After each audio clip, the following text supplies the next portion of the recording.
안녕하세요. 엄마로서의 삶에 회의를 느낀 60대 여자입니다. 한 아이를 키우기 위해선 온 마을이 필요하다라는 말, 살면서 한 번쯤 들어보시지 않으셨나요? 저는 이게 우리나라에서 생긴 말인 줄 알았더니 아프리카의 속담이더라고요. 사람 하나를 키우는 데는 부모의 노력뿐만이 아니라 이웃과 학교와 같은 타인들의 협력과 교육이 필요하다는 건 지구촌 어디를 가든 마찬가지인가 봅니다. 그리고 30여 년 자식 둘을 키운 지금, 곧 마흔을 앞둔 자식놈 키우는데도 남의 집 손을 빌리게 된 웃기지도 않은 경험을 했네요. 부끄럽고 지금도 마음 깊숙이 애들에게 미안하기도 하지만 젊었을 적 아들들을 제 손이 아니라 저희 어머니 손을 빌려 키웠습니다. 변명을 하자면 그 당시 제겐 별다른 선택지가 없었거든요. 28살 때 건설업체에서 일하던 남편이 도로 포장 작업을 하다가 롤러에 깔리는 사고를 당한 후 저는 혼자서 2살 터울의 아들 둘을 키워야 했어요. 원래도 넉넉지 못한 형편이긴 했지만 그래도 남편과 함께라면 가난도 이겨낼 수 있었습니다. 근데 그런 정신적인 버팀목이자 집안의 가장인 남편이 세상을 떠나니 저는 세상에 홀로 남은 것보다 더 막막한 고통을 겪어야 했죠. 아직도 기억이 납니다. 그 당시 애들을 맡길 곳도 없어서 어린 첫째 아들 손을 붙들고 둘째 아들을 포대기에 둘러엎은 채 사고 연락을 받은 병원으로 간 그날이 말이죠. 간호사들이 제정신이 아닌 저를 붙들고 남편의 시신이 기계에 깔려서 너무 아이들이 볼 수 없는 상태여서 아이들은 간호사분들에게 잠시 맡기고 남편을 마지막으로 보라고 하더라고요.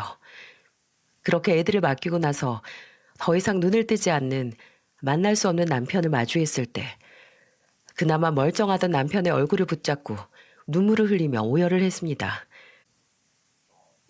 이렇게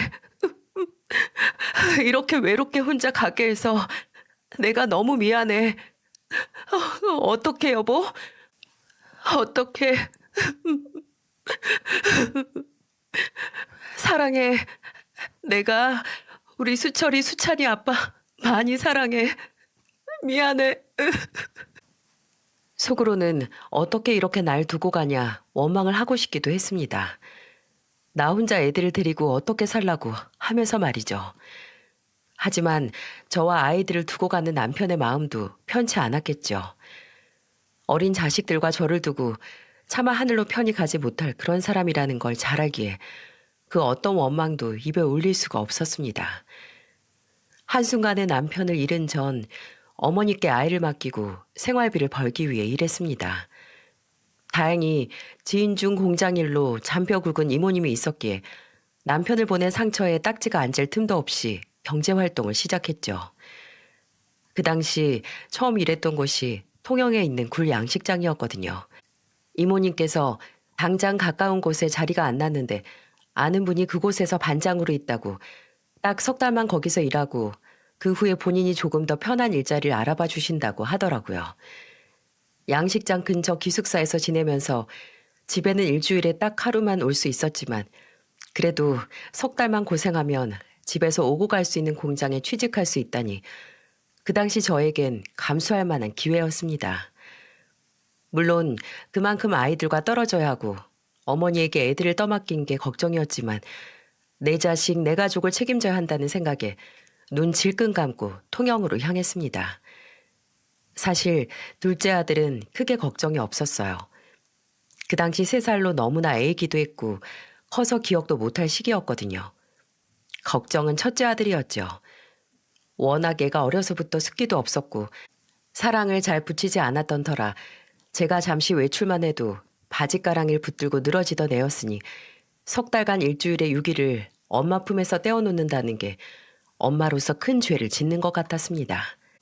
지금도 5살짜리 아이 붙들고 어떻게든 엄마가 일하러 멀리 떠난다는 걸 설명하기 위해 쩔쩔매던 기억이 납니다.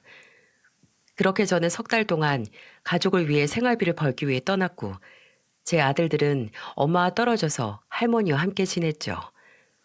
먼 곳에서 애들과 떨어져서 어찌나 외롭던지 매일 밤마다 애들 사진을 가슴에 품고 잠들었습니다. 그리고 얼른 주말이 오길 기다렸죠. 그리고 주말이 돼서 집에 가는 길에는 행여 애들이 내 얼굴은 까먹지 않았나 하는 마음 반, 얼른 애들을 보고 싶은 마음 반이 돼서 갔었죠. 집에 가면 둘째 아들은 그래도 그 작은 머리에 엄마 얼굴에 대한 기억이 있는지 보자마자 아장아장 와서 안기더라고요. 그리고 첫째는 양식장에서 일하고 처음 집에 간 날 첫째 아들은 온종일 제게 안겨서 울었습니다. 그리고 저도 그런 아들과 함께 울었고요. 참 너무 미안하더라고요. 가장 엄마랑 붙어 있고 싶은 시기 형편에 쫓겨서 애를 떼어놔야 한다는 제 현실이 비참하고 또 죄책감이 들기도 했습니다. 그래서 더 주말마다 집에 가면 애들을 옆구리에 끼고 살았어요. 딱 하루 쉬는 날 정작 쉬지도 못하지만 그래도 애들을 데리고 근처 공원에 산책이라도 나갔습니다. 근데 그렇게 엄마한테 붙어 있고 제가 통영으로 떠나는 날마다 제 바지가랑이를 붙잡고 늘어지며 가지 말라던 첫째 아들이 점점 무뎌지는 것 같았어요. 그때는 이제 애도 적응을 했구나 생각을 했는데 어째 주말에 갈 때마다 할머니 뒤에 숨어서 제게 오지 않는 아이를 보며 충격을 먹기도 했죠. 이제 아이에게는 자주 보지 못하는 엄마는 필요 없나 하고요. 어머니는 제게 얘가 원체 예민한 애니까 너무 걱정 말라고 하셨어요. 나중 되면 자식들은 나이가 들어 부모가 그때 어쩔 수 없이 그럴 수밖에 없었다는 걸 다 이해하게 된다고요. 그때는 그 말을 믿었습니다. 믿을 수밖에 없었죠. 그 말을 믿어야 제가 버틸 수 있었으니까요. 근데 가족을 위해 했던 제 선택이 이런 결과를 낳을 줄은 몰랐네요. 저는 20년이 넘도록 총 5군데의 공장에서 일했습니다. 양식장에서 석 달을 보내고 나서는 이모님이 소개시켜 주신 가죽 공장에서 일했고 그 후에 형편되는 대로 이곳저곳을 돌아다녔죠. 오랜 노동으로 인해 이미 30이 넘어서부터 손가락 마디마디 류마티스 관절염으로 고생을 했습니다. 스테로이드 성분의 약을 좀 오래 복용을 해서 손가락에 변형이 좀 왔는데 통증만 잡히면 그럭저럭 버틸만 했습니다. 그리고 무엇보다 울퉁불퉁해진 엄마의 손가락을 매만져주는 둘째 아들이 있었기 때문이었죠. 둘째 아들은 어렸을 때 제 손을 잡고 있는 걸 좋아했는데요. 제 손을 가만히 보다가 엄마 손가락은 왜 이렇게 울퉁불퉁하냐고 물은 적이 있었어요. 그래서 제가 씁쓸하게 엄마가 일을 많이 해서 그런다고 했는데 왜 애들 어렸을 때 꽃이나 풀이나 따다가 돌멩이로 빻으면서 놀잖아요. 근데 하루는 날이 너무 좋아서 애들 데리고 근처 공원에 가려고 했는데 첫째 아들은 집에 있겠다고 해서 둘째만 데리고 나갔었어요. 공원에 앉아서 둘째가 볼볼거리면서 노는 거 보고 있었는데 한창 풀이랑 꽃잎을 가져다가 돌멩이로 빻고 있던 둘째가 빻은 꽃잎이랑 풀을 섞어서 제 손가락에 가만히 발라주는 겁니다. 수찬아, 이게 뭐야? 이거 엄마 손가락 아픈 거 나으라고 바르는 거야. 내가 만든 약이야. 그때 둘째 나이가 아마 6살인가 7살인가 그랬을 겁니다. 그때 아무리 뼈와 근육이 변형될 정도로 일한다고 해도 어린 아들이 나를 이렇게 걱정해주고 생각해준다는 생각에 그래도 애들 곁에 있는 시간을 희생해 가족의 미래를 위해 돈을 번 걸 후회하지 않을 수 있기도 했네요. 종종 사춘기에 접어들 시기의 첫째가 제 가슴에 비수를 꽂는 말을 하곤 했지만 이것도 다 지나가겠거니 했죠. 수많은 공장을 돌면서 정착하지 못하고 일했어도 아들들이 나를 보고 웃어주는 거 한 번이면 힘든 것도 다 이겨낼 수 있었으니까요. 그러다가 딱 한 군데 이곳에서 뼈를 묻어야겠다, 여기서 은퇴를 해야겠다 생각했던 곳이 있었어요. 40대 초반에 일했던 유리공장이었는데 작은 공장이었지만 사람들도 좋고 조건도 좋아서 정착을 할 마음이 있었거든요. 무엇보다 제가 아들 둘이는 미혼모라는 걸 안 공장 사장님과 함께 일하는 직원들이 저를 참 많이 도와줬죠. 특히 그 시기에 저희 어머니께서 돌아가셨는데 사장님과 직원들 모두 그날은 공장 문을 닫고 장례식장까지 와서 저를 위로해 줬습니다. 근데 아쉽게도 공장 재정 상황이 안 좋아져서 문을 닫는 바람에 그만둘 수밖에 없었죠. 그 공장을 그만두게 된 건 여러모로 제게는 불운이나 다름없었네요. 정든 사람들과 헤어지고 처음으로 계속 일하고 싶던 직장에서 나오는 것도 힘들긴 했지만 그 후 옮긴 공장에서 평생 지워낼 수 없는 큰 상처를 얻게 됐거든요. 그 다음에 제가 간 곳은 섬유 공장이었어요. 집에서 좀 멀고 작업량이 좀 많긴 했지만 다른 곳보다 수당이 높았는데 그 시기 첫째 아들이 의대에 진학을 해서 등록금이 만만치 않았고 둘째 아들도 대학에 들어갈 시기라서 돈이 이만저만 빠져나가는 게 아니었거든요. 아들들 다 어렸을 때부터 공부를 곧잘 했기에 큰 도움을 못 줘도 걱정 없이 공부를 하게 하고 싶어서 거리가 어쨌든 하는 일이 어떻든 가리지 않고 해야 했습니다. 근데 그렇게 일하게 된 곳에서 1년 좀 넘게 일했을 때 큰 사고가 났습니다. 공장에 화재가 발생한 거죠. 저를 포함한 8명의 노동자가 화상과 같은 부상을 입었죠. 그리고 그중 제가 가장 크게 다치게 됐는데 얼굴을 포함한 온몸에 심재성 2도 화상을 입게 됐습니다. 왜 어렸을 때 어른들이 불에 대해 있는 고통이 가장 큰 고통이라고 하셨었는지 그때 알게 됐습니다. 엄살이라고 하실지 모르겠지만 저는 그날이 제가 죽는 날이라고 생각을 했어요. 화상을 입으면서 쇼크로 정신을 잃었는데 그 짧은 순간에 아들들 얼굴이 순식간에 지나가면서 나는 아직 갈 때가 아니라는 생각을 했거든요. 첫째 아들은 의대만 6년 다녀야 했고 둘째는 대학에 입학한 후 동시에 공무원 준비도 하고 있었는데 내 자식들 나 없이도 잘 살 수 있는 모습 보고 눈을 감아야 마음 편히 남편 곁으로 갈 수 있었을 테니까요. 그렇게 정신을 잃고 병원에서 눈을 떴을 때 어렸을 때부터 잘 울지 않던 둘째가 눈물 범벅이 돼서 저를 보며 울고 있었고 그 뒤에 첫째를 봤을 때 아, 하늘이 내게 기회를 줬구나 싶더군요. 저승으로 끌고 가지 않을 테니 아들들과 함께 더 살라고 말이죠. 그 후 저는 1년 반에 걸쳐서 화상수술만 5회를 받아야 했습니다. 등 허리 쪽에는 3도 화상을 입어서 피부 이식까지 진행해야 했고요.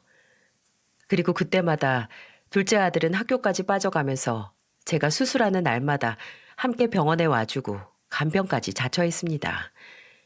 다쳐서 애 학교까지 빠지게 만들었다는 생각에 미안하면서도 또 이래서 자식 낳아 키우는구나 싶은 흐뭇한 마음이 들기도 했어요. 첫째 아들은 워낙 의대는 공부량도 많고 곧 졸업을 앞둔 터라 많이 바빠서 첫 번째 수술 이후에는 같이 와주지 못했고요.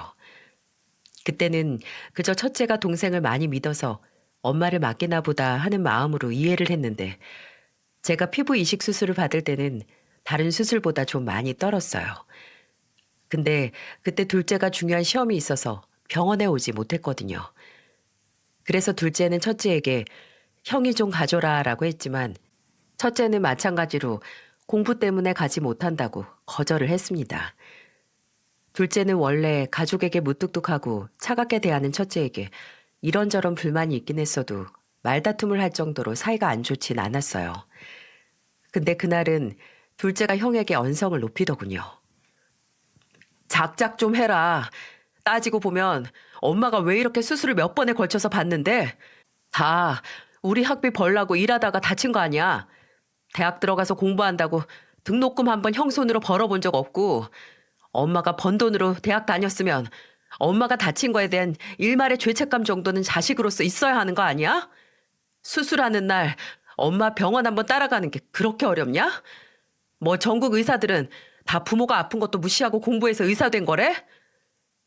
둘째 아들의 말에 첫째 아들은 콧방귀도 안 뀌었지만 이러다 싸움이 크게 날까 싶어서 제가 중간에서 말렸네요.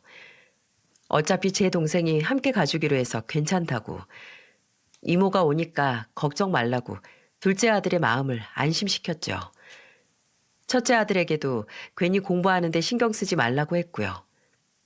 그렇게 말했지만 그래도 사람 마음이 아무리 부모라고 한 번 든 서운한 감정을 막을 수가 없더라고요. 워낙 어렸을 때부터 감정 표현도 안 하고 무뚝뚝한 건 알았지만 그래도 한 번은 함께 가줄 수 없나 싶었고요. 근데 고인물처럼 마음에 남았던 서운함이 아주 잠깐 사라졌던 때가 있었습니다. 의대 졸업 후 인턴 과정을 마친 첫째 아들이 그 후 전공을 성형외과 전공의로 정했다는 거예요. 인턴 1년 후에 레지던트라고 전공의 4년 과정을 거치고 전문의 시험을 보게 되는 게 전공의 때 어떤 전문의가 될지 정하게 되거든요.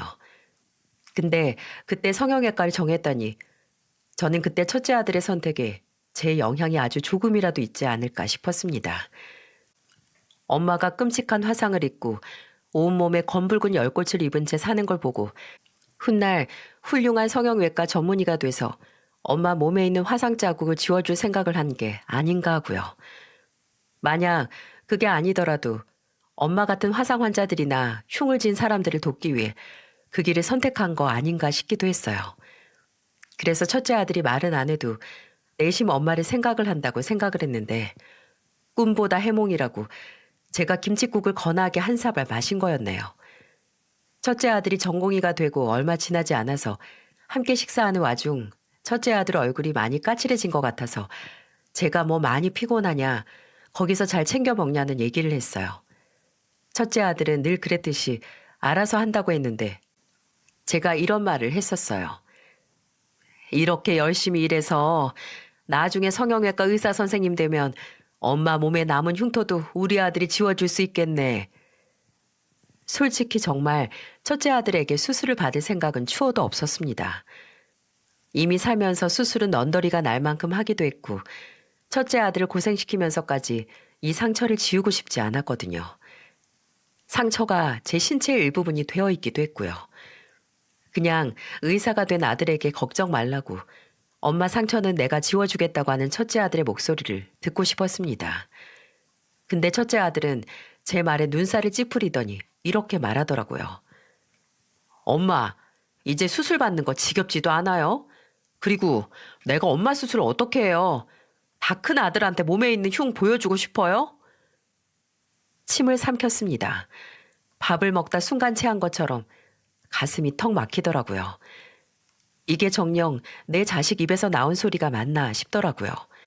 전공의가 되고 일이 많아지고 공부할 것도 많아서 예민해지긴 했지만 그래도 이건 아니지 않나요? 둘째 아들도 그렇게 생각을 했는지 함께 식사를 하는 자리에서 젓가락을 탁 하고 식탁에 내려놓더니 그러더라고요. 말 한번 정 떨어지게 한다. 말로만이라도 알겠다고 할 수 없냐? 부모 흉터 치료 하나 못 해줄 거면 뭐하러 의사하냐? 생판 남들 치료는 어떻게 하려고? 넌 모르면 가만히 있어.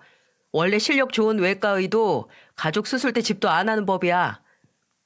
그럼 연줄 쌓아서 우리나라 최고 성형외과 의사 소개시켜줘서 엄마 흉터 치료해준다고 하던가. 사람 말이 아다르고 어다른데 말을 꼭 그딴 식으로밖에 못하냐고. 아휴, 그만해라, 그만해. 아침부터 뭐하러 싸우니. 실없는 것 같다가. 수철이 너 걱정 마라. 엄마가 그냥 한번 해본 소리니까 너한테 수술 맡길 생각 없었어. 아들들이 나이를 먹어갈수록 이런 식으로 집안의 말다툼이 잦아지곤 했습니다. 첫째가 제게 차갑게 굴거나 버릇없이 굴면 둘째가 저 대신 화를 내주는 것 말이죠. 그래서 조금이라도 조짐이 보이면 아들들 입을 막아버렸어요. 괜히 저 때문에 형제 사이가 점점 틀어지는 걸 원치 않았거든요.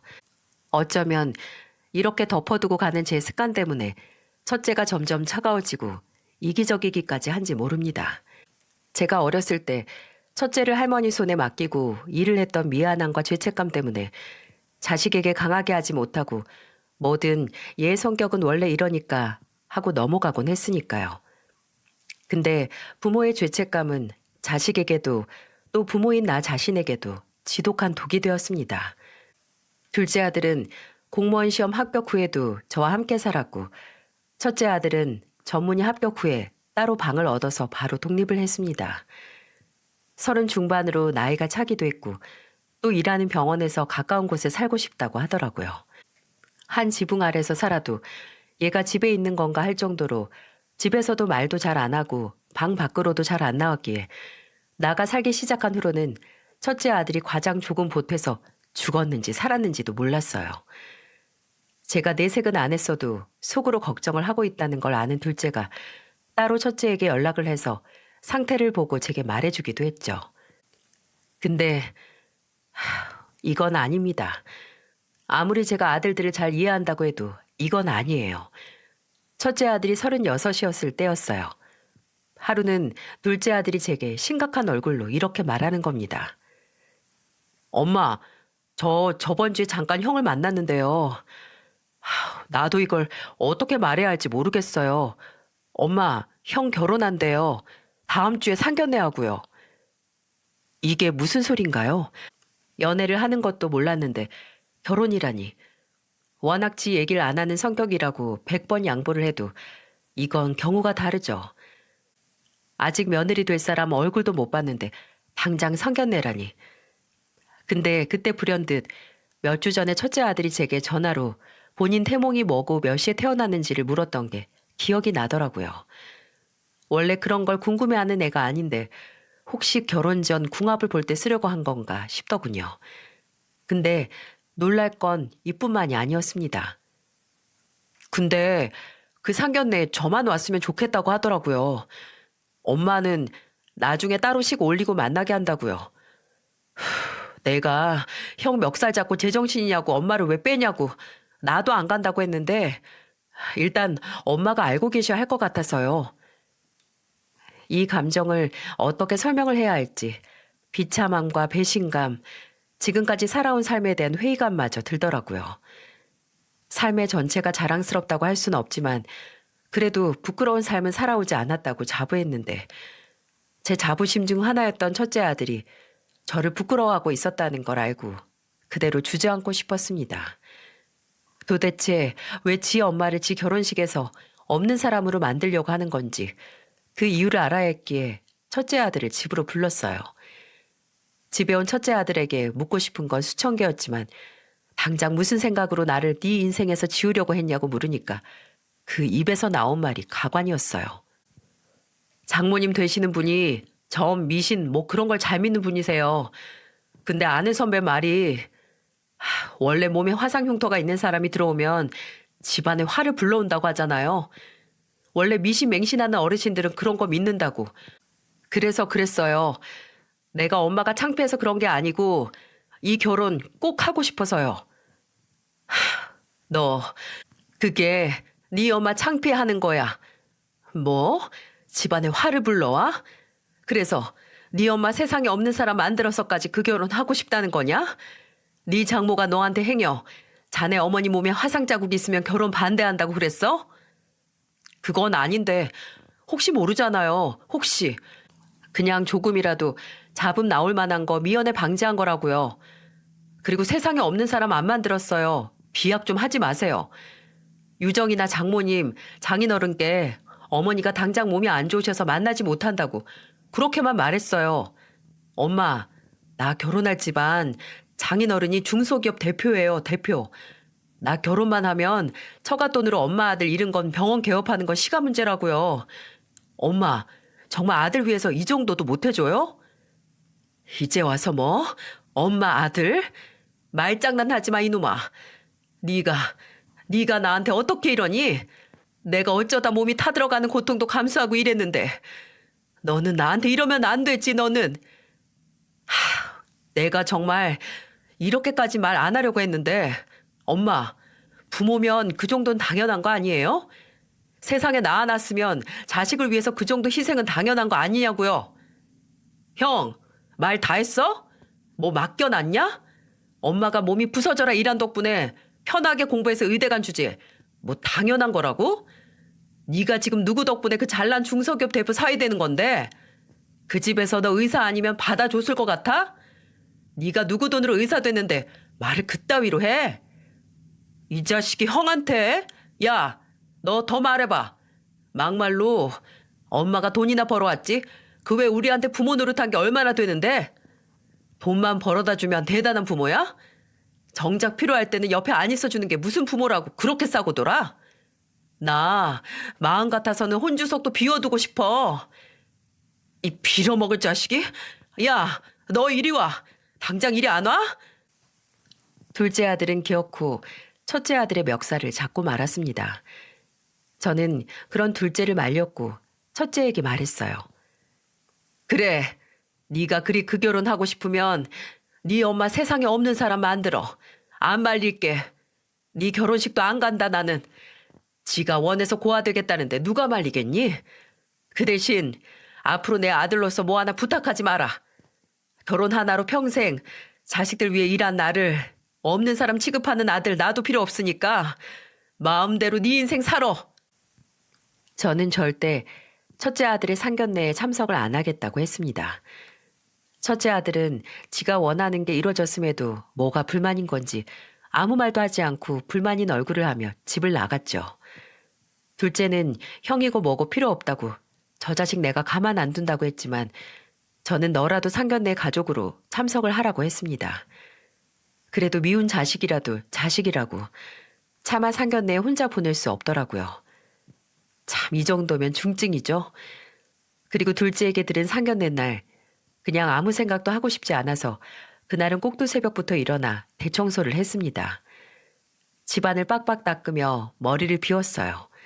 저 없이 지 처가가 될 집안 사람들과 웃고 있을 첫째 아들을 생각하면 배알이 뒤집혔으니 말이죠.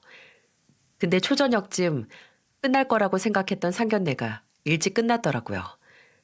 제게 등 떠밀려 나간 둘째 아들이 집에서 나간 지 3시간 만에 잔뜩 굳은 얼굴로 돌아왔거든요. 뭐야, 수찬이 너 왜 이렇게 일찍 왔니? 엄마, 저 사고 쳤어요. 사고? 무슨 사고? 한숨을 푹 쉬며 넥타이를 푸른 둘째 아들은 제게 기억고 참지 못했다고 하며 몇 시간 전 상견례에서 무슨 일이 있었는지 말했습니다. 그날 만난 사돈 어른과 사부인 그리고 첫째 아들의 결혼 상대 모두 첫인상이 굉장히 좋았다고 하네요. 상식적이고 친절해서 고작 미신 하나로 제 화상 흉터를 운운하며 결혼을 반대할 것 같지 않았고 아무래도 형이 결혼 전 괜한 걱정을 했던 건 아닌가 싶었다고요. 한창 식사 중에 사돈 어른께서 첫째 아들에게 이 좋은 날 사부인께서 편찮으셔서 못 만나 뵈서 어쩌냐고 몸은 좀 괜찮으시냐고 물었답니다.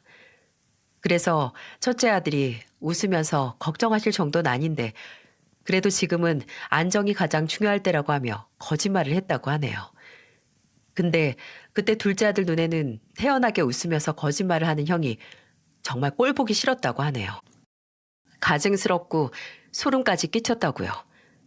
그래서 도저히 가만히 있으면서 형의 거짓말에 가담하고 싶지 않았고 그때 아마 결혼식에도 참석 못하실 것 같다라고 말하는 첫째 아들의 말에 이렇게 말을 했다고 해요. 엄마가 왜 형 결혼식에 참석을 못하셔? 거동에도 아무 문제 없고 정신도 말짱하신데. 그 순간 식탁 위로 정적이 맴돌았고 사부인이 의아한 표정으로 물었다고 합니다. 아니, 거동이 가능하세요? 아니, 박사위는 걷는 게 불가능하시다고 하던데. 아니요, 무리라뇨. 전혀 무리 없죠. 야, 박수찬 너? 아마 형이 저희 어머니 몸에 난 화상 흉터 때문에 엄마를 여러분께 숨기고 싶어 하셨나 봐요. 듣기로는 형 장모님께서 미신을 아주 맹신하신다고. 행여 몸에 화상 입은 저희 어머니 만나면 집안에 화를 가져가게 될까 봐 결혼 반대하시는 거 아니냐고 형이 걱정했거든요. 화상? 아니 그럼 사부인께서 거동을 못할 정도로 편찮으신 게 아니라 그저 몸에 화상이 있다고 박서방 자네가 우리한테 숨겨온 건가? 유정아, 너 이거 알고 있었냐? 네? 아니요. 아빠, 저는 전혀. 수철 씨 이게 어떻게 된 거야? 진짜야? 박서방, 혹시 내가 자네한테 결혼 전 사주 궁합 본다고 태어난 시간 물어봐서 그런 거야? 아니, 내가 미신을 믿긴 하지만 그래도 무슨 사부인 화상 자국으로 결혼을 반대하겠어? 날 어떻게 본 거야? 나 참 어이가 없어서. 장모님, 그게 아니고 장모님이 그걸 믿으신다는 게 아니고 제가 좀 걱정이 돼서. 한순간 분위기가 얼다 못해 쩍하고 금이 가게 된 상견례 자리에서 폭탄을 투척한 당사자인 둘째 아들은 태연하게 이렇게 덧붙였다고 하네요. 처음엔 저도 형이 이 결혼에 절박해 보여서 동생으로서 가만히 있으려고 했는데 도저히 저희 형제들 혼자 힘으로 키우시다가 화상까지 입은 어머니를 없는 사람 취급할 수 없어서요. 그리고 무엇보다 미신 같은 얼토당토한 이유로 결혼을 반대할 지방과는 아예 사돈으로서의 연을 안 맺는 게 낫지 않을까 싶었습니다. 둘째 아들의 말에 사돈 어른은 잠자코 가만히 있다가 이내 조용히 자리에서 일어나며 이렇게 말했다고 합니다. 아니, 말 잘해줬어요. 가족이 될 결심을 한 마당에 마땅히 들어야 한 사실이었어. 박서방, 솔직히 자네한테 참 실망했네. 오늘은 이미 마주 앉아서 웃을 기분이 아니니 이만 일어나겠네. 그렇게 상견례 자리를 박차고 일어난 사돈 어른과 사부인 며느리를 첫째 아들이 안절부절하며 따라 나갔고 둘째 아들도 혼자 집에 온 거라고 하네요. 그날 상견례 자리에서 망부석 마냥 아무 말도 안 하고 오겠다던 둘째 아들이 정말 사고를 치고 오긴 했네요. 그리고 그날 저녁 어디서 술을 마시고 온 건지 잔뜩 취한 첫째 아들이 집으로 와서 둘째 아들 멱살을 잡았고요. 왜 입은 안 닥치고 있었냐, 누구 혼사끼리 죄를 부리냐며 고래고래 소리를 질렀습니다. 그런 첫째 아들에게 둘째 아들은 그 죄는 내가 뿌린 게 아니고 네가 말도 안 되는 거짓말했을 때 이미 공중에 떠다니고 있었다고, 결혼으로 팔 잡힐 생각하지 말라고 한 소리를 했고요. 그때 저나 둘째 아들이나 첫째가 파혼을 당할 수도 있겠다고 생각을 했습니다. 둘째에게 듣기로는 그날 형 장인어른의 표정이 아주 살벌했다고요. 근데 며칠 뒤 첫째 아들이 절 찾아왔는데 장인어른하고 장모님이 어머니를 모시고 다시 상견례를 하고 싶다고 했다네요. 그래서 제게 함께 나가달라고 부탁을 하러 온 겁니다. 너 내 말 잊었니? 아들로서 나한테 부탁하지 말라고 했지. 엄마, 부탁이에요. 유정이가 며칠 동안 장인어른 설득해서 저한테 다시 한번 기회를 주신다는데 제발 저 한 번만 도와주세요. 제가 잘못했으니까 제발 딱 한 번만. 저 정말 이 결혼 하고 싶어서 그래요. 제 앞에 무릎을 꿇고 비는 첫째 아들을 보며 참 복잡한 심정이었습니다. 이렇게나 이 결혼이 하고 싶나. 근데 그게 며느리를 사랑하는 마음이 아니라 돈 많은 처가에 기대서 개원을 하고 싶은 마음인지 헷갈렸거든요. 이제 너 알아서 하라고 할까 싶다가 그래도 부모로서 마지막으로 해주는 부모 노릇이라고 생각하고 그 상견례 자리에 나갔습니다. 그때는 상견례 바로 전날까지만 해도 내가 그 꼴을 보고도 나가는 게 맞나 싶었는데 지금은 그날 상견례 안 나갔다면 인생의 진귀한 경험을 하지 못했을 거라는 생각이 드네요. 그날 첫째 아들은 연거푸 제게 별다른 말할 필요 없고 다 본인이 알아서 할 테니 걱정 말라는 소리를 해댔습니다. 저는 그 말을 한 귀로 흘리며 초대받지 못한 곳에 가는 심정이었고요. 그리고 드디어 마주한 사돈 어른과 사부인은 둘째 아들의 말대로 첫인상이 참 푸근하고 느낌이 좋은 분들이셨습니다. 이렇게 만나기 전에 문제가 좀 있긴 했지만 말이죠. 근데 이상한 게 사돈 어른의 얼굴이 어딘지 낯이 익더라고요. 약간 진하게 생긴 이목구비와 특히나 눈에 띄게 두툼한 귓볼이 말이죠. 보면 볼수록 낯이 익어서 저도 모르게 빤히 바라보는데 사돈 어른과 사부인이 제게 먼저 악수를 건네시며 인사를 하시더군요. 안녕하십니까. 저 유정이 애비 최태영이라고 합니다.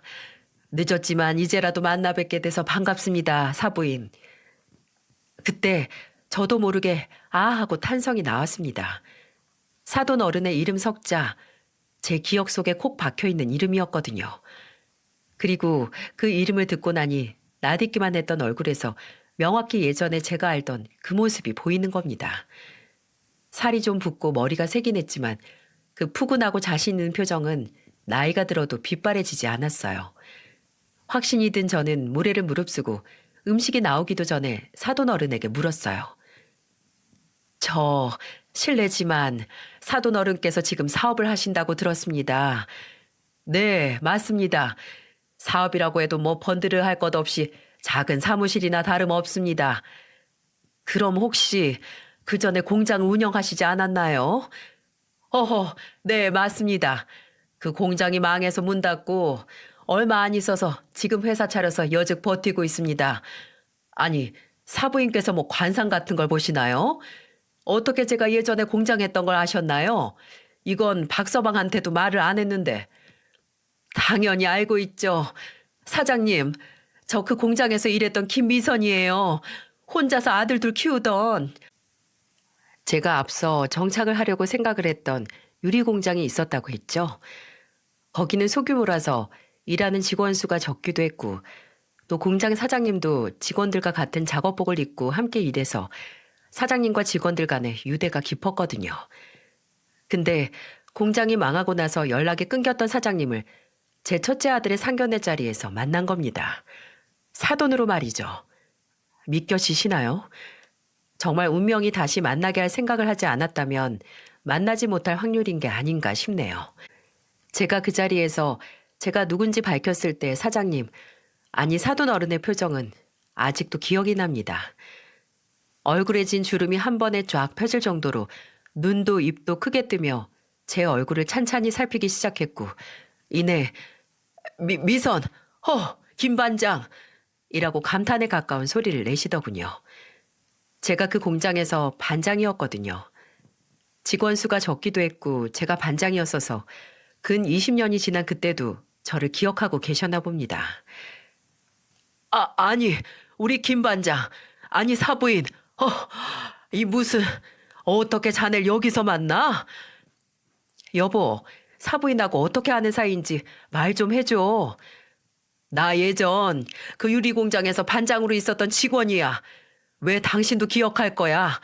20대 때부터 혼자 아들 둘 키우는 직원 하나 있다고. 어머, 이게 무슨 인연이야? 너무 신기하다. 그러게나 말이야. 김반, 아이고, 내가 우리 사부인을 계속 예전에 부르던 대로 부르고 있네.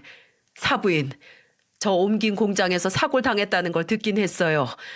근데 정말 내가 이런 자리에서 우리 사부인을 다시 만날 줄은 몰랐네. 참, 내가 사부인은 늘 마음속으로 응원했어요. 내가 봐왔던 어떤 사람들 중에서도 가장 열심히 살고 성실해서 정말 행복하게 살길 바라던 몇 안 되는 사람 중 하나였다니까요. 알죠. 저 공장에서 일할 때도 저한테 엄청 잘해주셨잖아요. 제가 애들 때문에 근무 시간 조정 필요하면 괜히 눈치 보지 말고 알아서 일정 관리하라고 권한도 주시고.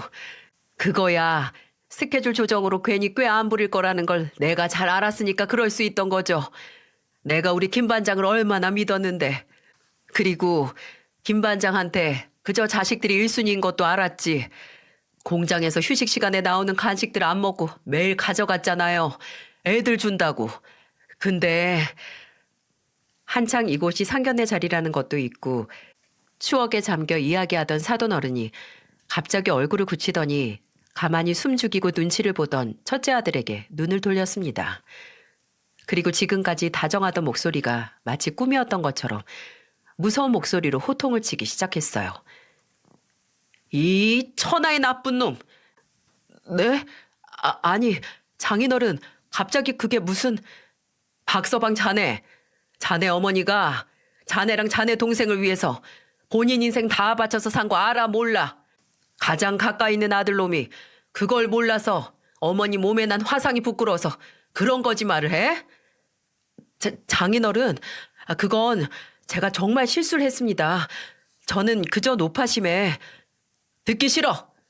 자네 어머니 귀하게 키운 아들한테 부끄러운 취급당할 인생 살아온 그런 사람 아니야. 어찌 어머니 희생 발판 삼아 산 자식이라는 게 그걸 몰라. 내가 정말 마음만 같아선 자네 같은 은혜도 모르고 염치 없는 인간 내 딸 짝으로 허락하고 싶지도 않네. 근데 사부인 생각하니 결혼을 반대할 수도 없고 이거 미치겠구만. 열불이 난 사람처럼 후욱하고 뜨거운 한숨을 내뱉는 사돈 어른을 본 첫째 아들은 바로 무릎을 꿇더군요. 마치 벼랑 끝에 몰린 사람처럼 절박하게 장인어른 한 번만 용서해 주세요. 제가 무지했습니다. 죄송합니다. 라면서 말입니다. 근데 사돈 어른은 그런 첫째 아들을 아주 한심하게 바라보며 말했습니다. 이 사람아, 자네가 지금 용서를 구해야 할 건 내가 아니라 자네 옆에 있는 어머니야. 정신 못 차렸구만 아주. 안 되겠어. 내가 내 딸이 사랑하는 남자라는 걸 감안해서 자네 어머니께 용서받으면 그때 다시 이 결혼 생각해 보도록 하지. 자네 어머니 5점 없는 인생에 자식이란 놈이 똥물을 튀긴 걸 싹싹 빌어서 용서받아 오면 그때 내가 생각해 본다고. 지금 생각해도 참 같은 부모로서 존경도 들고 고마운 처벌이라고 생각을 합니다. 사돈 어른은 며느리가 첫째 아들을 기다려주는 선에서 한 달이 됐든 반년이 됐든 1년이 됐든 제게 용서를 받아오면 그때 결혼을 허락하겠다고 단단히 못을 박았고 원래는 2달 후 치러졌어야 할 결혼식은 무기한 연장이 되어버렸어요. 그리고 첫째 아들은 정말 제게 수시로 와서 용서를 구했습니다. 이제 나도 내 잘못을 안다고 죄송하다고 엄마께 상처를 드릴 생각은 아니었다고 제발 한 번만 용서를 해달라고 하며 장인어른께 가서 날 용서한다는 한마디를 해달라고 빌었죠. 그 꼴을 딱 한 달 봤는데 질립디다. 이놈이 얼마나 이 결혼이 하고 싶으면 일주일에 4-5번씩 와서 일이 매달릴까 싶었죠. 그런데도 이상하게 그 사과 반성이 마음에 닿질 않아서 말했습니다. 수철아, 너 생각해봐라. 네가 지금 이렇게 나한테 용서를 구하는 게 만일 네 잘난 장인어른이 하라고 안 했으면 없었을 일 아니니? 아니에요, 엄마. 물론 계기는 됐지만 저 정말 반성 많이 하고 엄마께 죄송한 마음이에요. 그래, 나는 너랑 나 사이보다 고작 본지 얼마 되지도 않는 네 장인이 훗날 네 병원 개업해준다는 그 장인의 말이 계기가 되고 떠민다고 냅다 나한테 사과를 하는 너한테 실망이다. 나도 네가 어렸을 때 내가 곁에 있어주지 못한 것 때문에 불만이 많다는 거 알아. 나도 많이 미안하지. 근데 어떻게 곧 40을 앞둔 자식이 그럴 수밖에 없었던 엄마의 상황과 마음을 아직도 몰라? 너 사춘기 때부터 나랑 말다툼하면 꼭 그 소리 했잖아. 엄마가 언제 내가 원할 때 곁에 있어준 적 있냐고. 근데 수철아, 엄마는 그때 그 조금이라도 너희 곁에 있으려고 그렇게 일했던 거야. 내 몸이 부서지든 손가락이 기형이 되든 상관없이. 지금 돈을 안 벌면 나중에 더 니들 옆에 있을 수 없으니까. 내가 몸에 불이 붙었을 때도 너희가 엄마한테 완전히 독립하기 전에 떠나는 거라서 내 새끼들 행여 엄마 죽음 때문에 더 우울하고 힘들게 살까 걱정했던 게 나야. 근데 너는 엄마가 그렇게 입게 된 상처를 부끄러워하니? 그러니 내가 떠받치고 있던 하늘이 무너지지 않고 배기겠어? 내가 네 장인어른한테 가서 말하긴 하마. 결혼 허락해주라고. 근데 나는 아직 널 용서 못하겠다. 시간이 얼마나 들 줄은 모르겠지만 그래도 지금은 아니야. 어쩌면 이 몸에 있는 화상 흉터처럼 영원히 사라지지 않을 수 있겠지. 지금은 그저 매일같이 네 얼굴 보기 불편해서라도 네 장인어른한테 가서 결혼 허락해달라고 하는 게 나을 것 같구나. 제가 말을 마쳤을 때 첫째 아들은 뭘 잘했다고 서럽게 울고 있더라고요. 애처럼 눈물을 도르륵 도르륵 쉴 새 없이 흘리며 죄송합니다, 죄송합니다, 잘못했어요 하면서 울더라고요. 저는 다음 날 상견례 때 필요한 게 있으면 언제든 연락하라며 사돈 어른이 준 명함에 있는 번호로 전화를 했고 그렇게 만난 사돈 어른에게 말했습니다. 아직 완벽하게 용서를 하지 못했지만 앞으로 두고 보면 되니 이 결혼을 허락해 달라고 말이죠. 그랬더니 사돈 어른은 제게 물었습니다. 첫째 아들이 언제 결혼을 해도 상관이 없냐고 말이죠. 저는 크게 상관은 없다고 그저 본인이 원하는 사람과 하는 게 중요하다고 했는데 그때 사돈 어른이 그러더라고요. 사부인께서 상관이 없으시다니 그럼 결혼식은 제가 내킬대로 하겠습니다. 제가 보기에 사부인께 저지른 일에 반성을 했다 싶을 때 그때 허락을 할 테니 사부인은 편하게 아들이 달라지는 모습을 지켜보시면 되겠네요.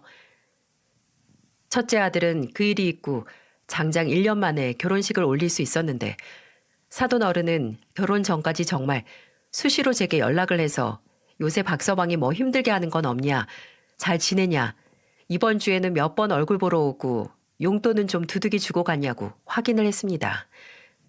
그나마 첫째 아들이 제 눈치를 보고 반성을 하고 있다는 걸 들었을 때도 영 탐탁지 않게 생각하던 사람이 끝내 결혼을 허락했던 건 사돈 어른도 부모이기 때문이겠죠. 딸이 그렇게 원하던 결혼을 끝까지 반대할 수 없었을 테니 말입니다. 그리고 첫째 아들은 반성의 시간 동안 제게 총 수십 통에 걸친 편지를 썼는데 거의 다 본인의 행동을 후회하고 죄송하다는 말뿐이었어요. 그 수십 통의 편지 중 이런 부분이 있었어요. 사실 이미 오래전 엄마가 저희를 위해 그런 선택을 하셨고 저희 곁에 있는 시간을 포기할 수밖에 없었던 거 알았어요. 근데 그걸 모르던 시절 엄마에게 괜히 짜증을 부리고 모든 일을 엄마 탓으로 돌리는데 이미 익숙해져 있었고 어리석은 생각에 먼저 엄마에게 다가가지 못했어요.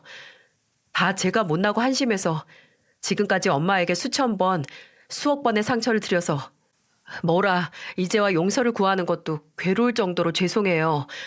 그리고 무엇보다 어머니 몸에 난 화상보다도 제가 어머니께 드린 마음의 상처가 더 오래 어머니를 힘들게 하고 슬프게 했을 거라는 생각에 매일 밤마다 잠에 들지 못해요. 엄마께서 언제 이 못난 아들을 용서하실지 모르겠지만 저는 늘 엄마 곁에서 엄마의 아들로서 기다릴게요. 이 편지에서 처음으로 첫째 아들의 진심을 느꼈습니다. 과정이 물론 깔끔하거나 문제가 없었던 건 아니지만 그래도 그동안 첫째 아들 속에 있던 진짜 마음을 알게 된 건 잘 됐다 싶더라고요. 그래도 완전히 첫째 아들을 용서하기엔 모자라긴 했지만요. 그래서 결혼식 날 첫째 아들이 양가 부모님께 인사를 드리면서 제게 절을 할 때 거의 통곡 수준으로 울었을 때 저는 눈물을 단 한 방울도 흘리지 않기도 했네요. 아마 모르는 사람은 저를 보고 냉혈한 어머니라고 생각했을 거예요. 결혼 후에도 첫째 아들은 반성하고 달라지는 모습을 보여줄 생각인지 제 생각보다는 오랫동안 제 눈치를 봤습니다. 그전에는 달에 한 번을 안 하던 안부 연락을 하루에 한 통씩 꼬박꼬박 하질 않나 꾸준히 제게 용돈을 보내고 저와 만날 약속을 잡으려고 하더라고요. 제가 찾아와도 한동안 집 문을 안 열어줬거든요. 근데 나중에 알고 보니 이것도 첫째 아들 혼자만의 행동은 아니었습니다.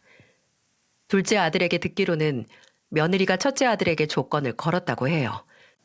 본인과 결혼하고 1년 안에 제 용서를 받지 못하면 결혼을 무효로 하자고 말이죠. 그만큼 절박하게 노력을 보이라고 했다는 겁니다. 그래서 둘이 혼인신고도 안 했대요. 제 용서를 들었을 때 혼인신고를 한다고요. 제가 이 말을 듣고 따로 며느리에게 나 생각해서 그럴 필요 없다고 너희가 좋아서 한 결혼인데 나 신경 쓰지 말고 그저 둘이 알콩달콩 살라고 했거든요. 근데 며느리는 고개를 젓더니 단호하게 말하더군요. 어머님이 어떤 분인지 아버지께 익히 들어서 알고 있는데 그런 분에게 상처를 준 자식, 저도 끝까지 개과천선한 모습 안 보여주면 데리고 살 마음 없어요, 어머님. 그래도 지금은 본인도 반성을 하고 있다고 하고 그만큼 달라진다고 하니까 한 번 기회를 준 거지. 만약 저하고 결혼하려고 잠깐 바뀐 척 한 거면 저도 뻥 차버릴 거예요. 그게 아버지께서 평생 믿고 일을 맡겨온 어머님에 대한 예의라고 생각해요. 콩 심은 데 콩 나고 팥 심은 데 팥 난다고 대쪽 같고 올곧은 사돈 어른에게서 태어나 자란 며느리는 그만큼 올곧은 심정을 갖고 있더라고요. 첫째 아들과 결혼 후 며느리는 따로 저를 찾아와서 함께 식사를 하고 차 마시는 사이가 됐는데 제게 본인 남편이 저지른 잘못과는 별개로 저와 잘 지내고 싶다고 하더라고요. 참 사돈 어른이 심은 콩에서는 이리 예쁜 콩이 났는데 제가 심은 콩에서는 왜 팥이 나왔는지 모르겠습니다. 그래도 그 팥이 어떻게든 다시 콩이 되기 위해 노력을 하고 있는데 잠시 지켜보는 것도 나쁘지 않겠죠? 행여 나중에 다시 배신당할 일 없게 큰 믿음은 주지 않으려고 합니다. 어쩌겠습니까? 저와 그리고 먼저 떠난 사랑하는 남편이 함께 심은 콩이니 끝까지는 봐줘야겠죠. 그래도 함께 지켜봐 줄 사람들이 많으니 거기서 위안을 얻긴 했습니다. 작년 겨울에 둘째 아들이 결혼을 했는데 그때 첫째 아들이 화해 겸 둘째 아들 결혼 자금으로 3천만 원을 보태줬습니다. 아마 본인이 팥에서 콩으로 가기 위한 투자였겠죠. 앞으로 제가 다시 첫째 아들을 믿고 용서를 할 때까지 몇 년이 걸릴지는 모르겠지만 자식을 세상에 끌어올린 부모로서 천천히 기다려보려고 합니다. 이번 주부터 날씨가 아주 따뜻해진다고 하죠. 추운 겨울이 지나 늘 그렇듯 당연하게 봄이 오는 것처럼 아무리 힘든 고비가 찾아온다 해도 살면서 어떤 일이 우리를 기다리고 있을지 모르니 우리 모두 힘내서 살아갔으면 합니다. 이야기를 들어주신 여러분께 깊은 감사를 드립니다.